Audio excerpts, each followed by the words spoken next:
Hello and welcome back to the channel. और आज के इस लेक्चर में हम बात करने वाले हैं उदासीनता वक्र की। उदासीनता वक्र क्या होता है, आज के इस लेक्चर में हम डिस्कस करने वाले हैं। उससे पहले हम जान लेते हैं कि किस चीज का पार्ट है। हमने पढ़ा था उपयोगिता को। उपयोगिता को मापने के दो तरीके थे। आपका था गणनावाचक सिद्धांत और एक था आपका क्रमवाचक सिद्धांत। गणनावाचक सिद्धांत को दिया था प्रोफेसर मार्शल ने और क्रमवाचक सिद्धांत को दिया था हिक्स और एलन ने। हिक्स और एलन दो ऐसे अर्थशास्त्री हैं जिन्होंने इसका प्रतिपादन किया था। कई बार क्वेश्चन ऐसे आता है कि क्रमवाचक सिद्धांत को किसने दिया था, तो वहां पर ऑप्शन एक्स भी रहता है और एलन भी रहता है। कभी कभी दोनों रहते हैं, कभी कभी सिंगल भी रहते हैं। तो आपको ये ध्यान रखना होगा कि जो क्रमवाचक दृष्टिकोण है या क्रमवाचक जो सिद्धांत है वो किसने दिया है, हिक्स और एलन ने। तो हिक्स और एलन बोलते हैं कि उपयोगिता को क्रम के आधार पर मापा जा सकता है। तो क्रम के आधार पर जब मापा जा सकता है तो उसके लिए उन्होंने दिया था उदासीनता वक्र विश्लेषण। तो उदासीनता वक्र विश्लेषण की अगर हम बात करते हैं तो सबसे पहले तो हम इसके नामों की बात कर लेते हैं।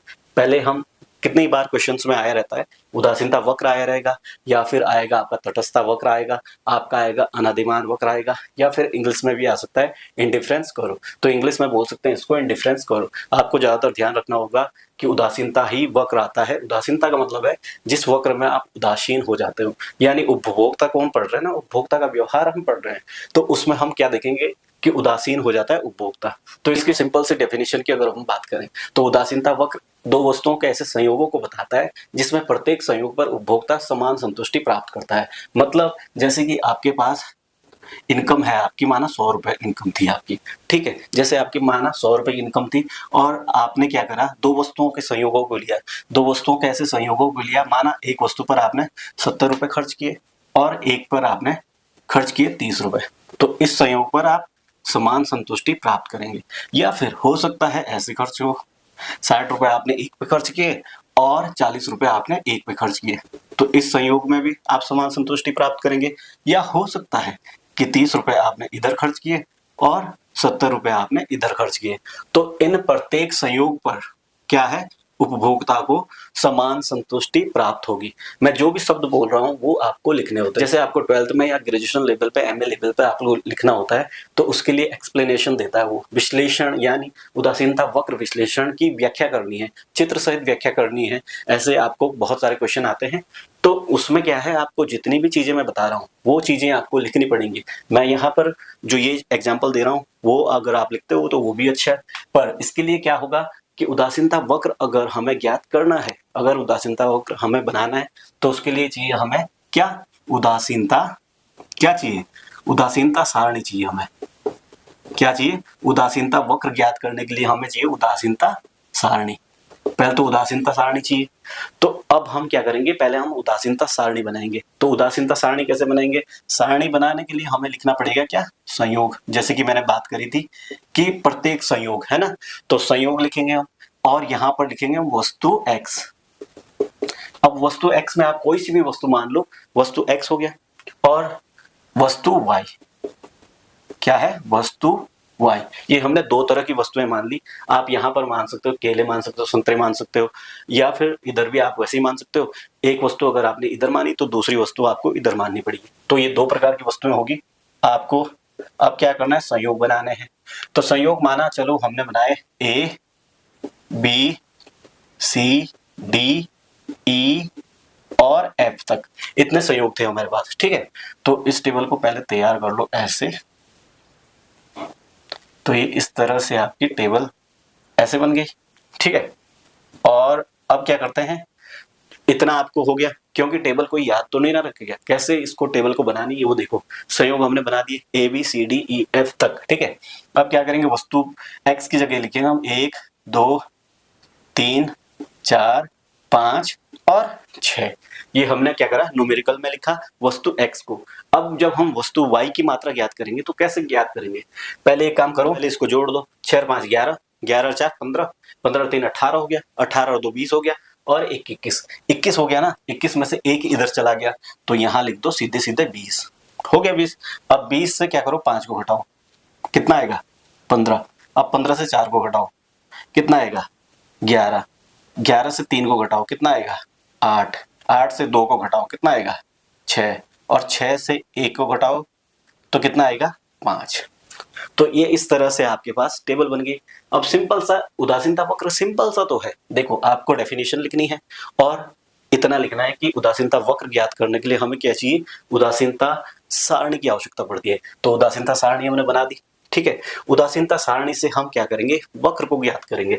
तो वक्र ज्ञात करने के लिए हमारे पास सारणी मिल गई, तो वक्र बनाने के लिए हमें क्या करना पड़ेगा, अब ये देखो वक्र बनाने के लिए हमें क्या करना पड़ेगा, ये टेढ़ा हो गया क्या, तो ये इस तरह से आपका ये y एक्सिस हो गया और ये आपका हो गया x एक्सिस, ठीक है। ये देखो x एक्सिस हो गया, ये आपका हो गया y एक्सिस, ठीक। अब क्या करते हैं, यहाँ पर ओरिजिन हो गया आपका, ठीक है। यहाँ पर लिखो वस्तु, यहाँ पर वस्तु x की मात्रा को हम दर्शाएंगे और यहाँ पर दिखाएंगे हम वस्तु y की मात्रा को दिखाएंगे, ठीक है, वस्तु y की मात्रा को। तो एक का कमेंट भी आया था कि सर आपने इसको कैसे तोड़ा है। जब मैं यहाँ पर लिखूंगा, देखो हम यहाँ पर कुछ चीजें देखेंगे। पहले देखो सबसे बड़ा नंबर कौन सा है, सबसे बड़ा नंबर है 20 और ये किस पहाड़े में सेट बैठ रहा है, देखो 6, 15 और 20, ठीक है। तो ये आसपास बैठ रहा है किसके, 3 के। तो हम 3-3 के पेयर बनाएंगे। एक का कमेंट भी आया था कि सर ये 3 ही के पेयर क्यों बनाए। तो यहाँ पर हमें जो लग रहा है ना, आप 4 के भी बना सकते हैं, 5 के भी बना सकते हैं, 2 के भी बना सकते हैं, पर हम यहाँ पर बना रहे हैं 3 के। तो 3 दूना 6 हो गया, 3 तिया 9 हो गया, 3 चौको कितना हो गया, 12 हो गया, 3 पंजे 15 हो गया और 3 छक्का 18 हो गया और फिर आपका आ गया 21, 3 सत्ते 21 हो गया, ठीक है। ये आपका हो गया। तो 3-3 के डिवाइड में हमने 3-3 के पेयर बनाए, ये चीजें हो गई। अब क्या करना है, यहाँ पर देखो हमारे पास वस्तु क्या थी, वस्तु के हमारे पास फिक्स है कि भाई इसके क्या बनाने, 1, 2, 3, 4, 5, 6 और ये आपका हो गया 7। तो इस तरह से हमारे पास ये सारी चीजें आ गई। देखो यहाँ पर हमने वस्तु x के क्या करे, वस्तु x को दर्शाया है, यहाँ पर दर्शा दिया। अब क्या करना है, अब देखो सिंपल सा है, आपको क्या करना है, पेयर्स को देखना है और उस हिसाब से आपको चीजें बनानी है। पहले क्या करते हैं, वस्तु x पर चलते हैं, वस्तु x पर चलेंगे आप 1 और वस्तु y पर कितना चलना है, 20 चलना है। तो 20 से नीचे क्या होगा, 21, 21 से नीचे 20 होगा। तो ये आप चलो यहां से यहां, ठीक है। ये हो गया आपका, इसको मान लेते हैं पॉइंट ए, क्यों, संयोग ए है आपका, ये चीज हो गया। अब देखो संयोग बी पे चलो, तो संयोग बी पे चलना, 2 पे कितना चलना है, 2 पे चलना है 15। तो ये रहा आपका 15, तो देखो 15 चलेगी, ठीक। यहां पर लिखो संयोग बी, ये 2 हो गया। अब देखो संयोग 3 पर चलना है, संयोग सी पर चलना है 3, 3 पे कितना, 3 पे चलना है कितना, 3 पे चलना है 11। तो 12 से नीचे कितना हो गया, 11, ये हो गया। और ये हो गया आपका क्या, संयोग सी। इस तरह से संयोग सी हो गया। डी की बात करते हैं। डी देखो, डी 4 पे कितना चलना है, 4 पे चलना है हमने 8, तो यहां से 8 इतना हो गया और ये देखो ये आपका इतना हो गया, ठीक है। अब देखो ई संयोग पर कितना चलना है, ये था आपका डी संयोग। अब ई संयोग पे कितना चलना है, 5 पे कितना चलना है, 5 पे चलना है आपको 6, तो 6 से आ जाओ सीधे, ठीक है। तो ये रहा आपका 6 से आ गया आप सीधे इतने। और अब देखो एफ पे 6 पे कितना चलना है, 5, 6 पे चलना है 5, तो 6 से नीचे होगा, 6 से नीचे होगा 5, ये थोड़ा टेढ़ा हो गया। और ये रहा आपका 6 से नीचे आपका कितना हो गया, 5। तो ये आपका ई संयोग था और ये आपका एफ संयोग हो गया। अब देखो क्या करना है, उदासीनता वक्र तो निकालना है। तो वक्र कैसे निकलेगा, अगर हमने इसका वक्र निकालना है तो वक्र कैसे निकलेगा, हम सारे संयोगों को मिलाएंगे। देखो ये मिलाया हमने इसको, ठीक है, इसको ऐसे मिलाया और ये देखो ये बन गया ना। तो ये हमारे पास मिल गया आई सी। आई सी मतलब, आई सी का मतलब है इंडिफरेंस कर्व। तो ये आपका उदासीनता वक्र मिल गया है। तो इस तरह से आपका क्या बनता है, उदासीनता वक्र। पर आपके लिए सबसे मेन यही नहीं है कि आपने उदासीनता वक्र निकाल दिया तो आपका इतना सॉल्यूशन निकल गया या ये क्वेश्चन आपका हल हो गया। इसमें क्या है, सबसे मेन जो चीजें हैं, सबसे मेन चीजें क्या है, इसकी विशेषता है। अगर हम इसकी विशेषताओं की बात करते हैं तो अगर हम पहली विशेषता की बात करें तो पहली विशेषता देखो, उदासीनता वक्र बाएं से दाएं नीचे की ओर गिरता है। मतलब कोई सी भी चीज ऐसे है, ठीक, कैसी भी है, उसको अगर बाएं और दायां निकालना कैसे निकलेगा, उसको आधा कर दो, ये बाईं साइड होगी, ये दाईं साइड होगी, ठीक है। तो ये बाईं साइड होगी, ये दाईं साइड। तो ये देखो उदासीनता वक्र बाएं से दाएं नीचे की ओर गिरता है। तो पहला पॉइंट तो आपका ये हो गया, ठीक, पहली विशेषता आपकी होगी क्या, यहाँ पर आपको हेडिंग डालनी पड़ेगी विशेषताएं, ठीक है, ठीक। और यहाँ पर विशेषताएं आपको लिखनी होगी। पहली विशेषता क्या लिखोगे आप, उदासीनता वक्र बाएं से दाएं नीचे की ओर गिरता है, एक विशेषता होगी। दूसरी विशेषता देखो, उदासीनता वक्र मूल बिंदु ये रहा, ठीक है, उदासीनता वक्र मूल बिंदु की ओर उन्तोदर होता है। उन्तोदर का मतलब होता है कॉन्वेक्स होता है, ठीक है, ऐसे है, जैसे आपने कॉनकेव पढ़ा था इससे पहले, ठीक, तो वो गुफा की तरह होता है और ये ऐसे होता है, यानी उदासीनता वक्र क्या होता है, कॉन्वेक्स होता है, मूल बिंदु की ओर उन्तोदर होता है। दूसरा पॉइंट आपका ये हो गया, ठीक। तीसरा पॉइंट देखो, उदासीनता वक्र जो अक्ष हैं, उदासीनता वक्र अक्षों को स्पर्श नहीं करता है, यानी यहाँ पे देखो ना तो ये y अक्ष को टच कर रहा है और ना ही ये x अक्ष को टच कर रहा है, ठीक है, ना ही ये y अक्ष को टच कर रहा है और ना ये x अक्ष को टच कर रहा है। तो यहाँ पर तीसरा पॉइंट हम क्या बोल सकते हैं, तीसरा पॉइंट बोल सकते हैं कि उदासीनता वक्र अक्षों को स्पर्श नहीं करते हैं, ठीक है, ये चीजें हो गई। अब बात करते हैं चौथे पॉइंट की। अगर हम चौथे पॉइंट की बात करें तो देखो, एक उदासीनता वक्र आपका ये हो गया IC, ठीक, एक उदासीनता वक्र आपका ये हो गया IC2 और ये आपका हो गया IC3, ठीक है, माना 3 आपके उदासीनता वक्र हैं। ये उदासीनता वक्र कब बनेंगे, जब आपकी इनकम 100 से अगर 200 होगी तो उदासीनता वक्र शिफ्ट हो जाएगा ना ऊपर की तरफ। तो वैसे ही प्रत्येक संयोग पर हर एक व्यक्ति के लिए, ठीक है, एक व्यक्ति के लिए क्या होगा कि जब जब उदासीनता वक्र ऊपर की तरफ शिफ्ट होगा तो क्या होगा कि प्रत्येक ऊपर वाला जो उदासीनता वक्र है वो नीचे वाले के मुकाबले अधिक संतुष्टि देगा, यानी यहाँ पर उसको ज्यादा चीजें मिलनी है। यहाँ पर देखो 100 रुपए में हम इतनी सारी चीजें ले रहे थे, अब जब 200 इनकम हो जाएगी तो ये सारी चीजें डबल हो जाएगी ना।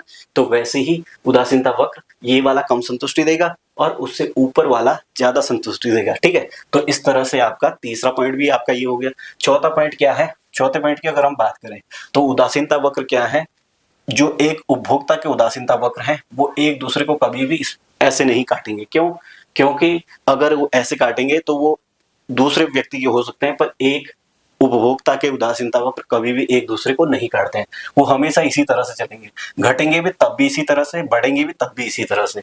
तो ये 4-5 विशेषताएं हो गई, ठीक है। तो इस तरह से आपकी 4-5 विशेषताएं होती है उदासीनता वक्र में। जब हमने उदासीनता वक्र और उदासीनता वक्र की विशेषताएं हमने जब देख ली है तो उसके बाद हम बात करते हैं सीमांत प्रतिस्थापन दर की, यानी इसी से संबंधित एक टॉपिक इसके साथ जोड़ के आता है, सीमांत प्रतिस्थापन दर। आपने देखा होगा कि सीमांत प्रतिस्थापन दर सुना होगा, तो इसको बोला जाता है MRS, marginal rate of substitution. इसका मतलब क्या है, इसका मतलब है कि प्रत्येक अतिरिक्त इकाई के लिए जो एक वस्तु ने दूसरी वस्तु का त्याग किया है, एक वस्तु पाने के लिए दूसरी वस्तु का त्याग किया गया है, उसकी दर को बताएगा। वैसे भी मैंने आपको सीमांत का अर्थ बताया था कि सीमांत का क्या मतलब होता है, एक अतिरिक्त इकाई की वृद्धि और कमी। यहाँ पर क्या होगा कि जैसे सीमांत प्रतिस्थापन दर की अगर हम बात करेंगे तो सीमांत प्रतिस्थापन दर की जब हम बात करेंगे तो होगा क्या, देखो यहाँ पर क्या है कि हमने 2 वस्तुएं ली थी, ठीक, तो 2 वस्तुओं पर हमने खर्च तो कर दिया, एक पर हमने 1 वस्तु ली और एक की हमने 20 वस्तुएं ले ली, ठीक है। तो यहाँ पर किसी भी वस्तु का हमने त्याग नहीं किया। तो पहला वाला जो संयोग है उस पर हमने किसी भी वस्तु का त्याग नहीं किया है, हमने संयोग को लिया है ना। संयोग ये तभी बना क्योंकि अगर यहाँ पर 0 होता तो 2 वस्तुओं का संयोग होता, तब तो एक ही वस्तु का संयोग होता। यहाँ पर हमने 2 वस्तुओं का संयोग लिया, एक वस्तु पर हमने x वस्तु पर हमने एक खर्च किया है और इस पर हमने 20 क्वांटिटी ली है, ये हो गया आपको। अब देखते हैं संयोग B पर क्या होगा। जैसे ही हम संयोग B की बात करेंगे तो क्या होगा कि 20 से 15 कितना है, कम है 5, ठीक है, 20 से 15 कितना कम है, ये आपका हो जाएगा 5। 20 से 15 कितना कम है, 5। और अनुपात में क्या आ जाएगा, अनुपात में आएगा आपका 1 से 2 कितना बड़ा है, 1। यानी जब हमने 5 क्वांटिटी की कमी करी, किसमें, y में जब हमने 5 क्वांटिटी की कमी करी तो हमें कितनी क्वांटिटी प्राप्त हुई है, 1 से बढ़कर के 2 क्वांटिटी प्राप्त हो गई है, यानी 1 की प्राप्ति हुई है हमें। 1 से 2 हुई ना, तो 2 में से 1 जाएगा तो कितना बचेगा, 1। दूसरा संयोग, तीसरा संयोग देखो, 15 से कितना कम हुआ है, 15 से जब हम 11 पे पहुंचे तो कितना कम हुआ है, 4, ठीक है। और 4 क्वांटिटी कम होने पर हमें प्राप्त कितनी हुई है, ये 2 से कितना बड़ा है, 3। तो 2 से कितना बड़ा है का मतलब हमें कितनी क्वांटिटी मिली है, सिर्फ और सिर्फ 1। यहीं पर देखो 11 से 8 कितना कम है, 3। यानी 3 क्वांटिटी के बदले हमें कितने मिले हैं, एक क्वांटिटी फिर से मिली है। ये देखो 3 से हम कितना बढ़े हैं 4, है ना, एक क्वांटिटी मिली है। वैसे ही 6 से हम कितने पे गए 8 पे। इसका क्या मतलब हुआ कि 2 की क्वांटिटी जब हमने घटाई तो हमें कितनी मिली है 4 से हमें इंक्रीज कितनी हुई है 5। इसका मतलब क्या हुआ 1 मिली हमें। ठीक, वैसे ही 6 से हम 5 पे गए तो हमने सिर्फ एक क्वांटिटी की कमी करी और हमें एक क्वांटिटी की क्या हुई प्राप्ति हुई है। तो इस तरह से ये अनुपात बनता है। क्यों, क्या होता है कि पहले जब आपने शुरू में जो चीजें ली है उसमें क्या है कि आपको ज्यादा संतुष्टि मिल रही है, पर धीरे धीरे आप उसकी क्वांटिटी कम करते जाते हो। ये देखो यहाँ पर हमने क्वांटिटी कम कर दी ना, और यहाँ पर अनुपात सेम रहा। देखो होता कैसे है, ये जो हमने उदासीनता वक्र पढ़ा था, ठीक है, उदासीनता वक्र का जो हमने ग्राफ देखा था, ठीक, यहाँ पर हमने ग्राफ देखा था, ये ग्राफ बना था IC, हो गया। अब क्या हो, अब देखो पहली क्वांटिटी जब हमने ली थी तो ये है आपकी पहली क्वांटिटी, तो ये आपका मान लिया Q1 था, ठीक। अब क्या करा कि और ये आपका था Y, ठीक। और अब क्या करेंगे कि जैसे हम इसकी क्वांटिटी बढ़ाएंगे, ठीक है, तो ये जैसे ही हमने इसकी क्वांटिटी बढ़ाई यहाँ पर, ठीक है, तो Y की क्वांटिटी क्या हो जाएगी कम, तो इसको लिखेंगे हम डेल्टा Y, ठीक है। डेल्टा Y क्या हो जाएगा माइनस हो जाएगा, और यहाँ पर देखो ये वाली चीज क्या हो जाएगी, यहाँ पर हो जाएगी डेल्टा X क्या हो जाएगी, ये आपकी बढ़ जाएगी। यहाँ पर देखो ये चीजें, ये इसकी कमी हुई, यहाँ पर कमी हुई है, और यहाँ पर क्या हुआ है, ये चीज आपकी इंक्रीज हो गई है, ठीक है। तो इस तरह से आपका ये चीजें इंक्रीज हो गई। अब देखो यहाँ पर ये क्वांटिटी है Q से क्या हो जाएगी, अब Q2 पे आ जाएगी। तो ये इस तरह से आपका ये चीजें हो गई। अब यहाँ पे क्या करो कि इसको करो A, इसको कर दो B, और इसको कर दो P। तो यहाँ पर हम लिख सकते हैं, यहाँ पर क्या लिखेंगे हम, MRS XY is equal to क्या आ जाएगा, AP अपॉन क्या आ जाएगा, PB, BP, ठीक है, BP लिख दो या PB लिख दो।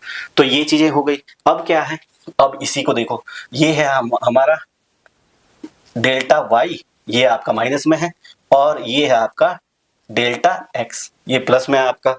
तो ये ओवरऑल क्या आ जाएगा, ये आ जाएगा minus delta Y upon delta X। तो ये यहां पर लिख सकते हैं MRS XY के लिए क्या हो जाएगी, निगेटिव हो जाएगी, यानी ऋणात्मक हो जाएगी। क्या हो जाएगी, ऋणात्मक। तो ये हम याद रखेंगे कि MRS हमेशा क्या होती है, जो सीमांत प्रतिस्थापन दर होती है वो हमेशा ऋणात्मक होती है, ठीक है। तो ये आपकी क्या हो जाएगी, ऋणात्मक। ऋणात्मक ढाल के ही वजह से क्या होता है, ये जो वक्र है वो मूल बिंदु की ओर क्या होता है, उन्नतोदर होता है, यानी कॉन्वेक्स हो जाता है।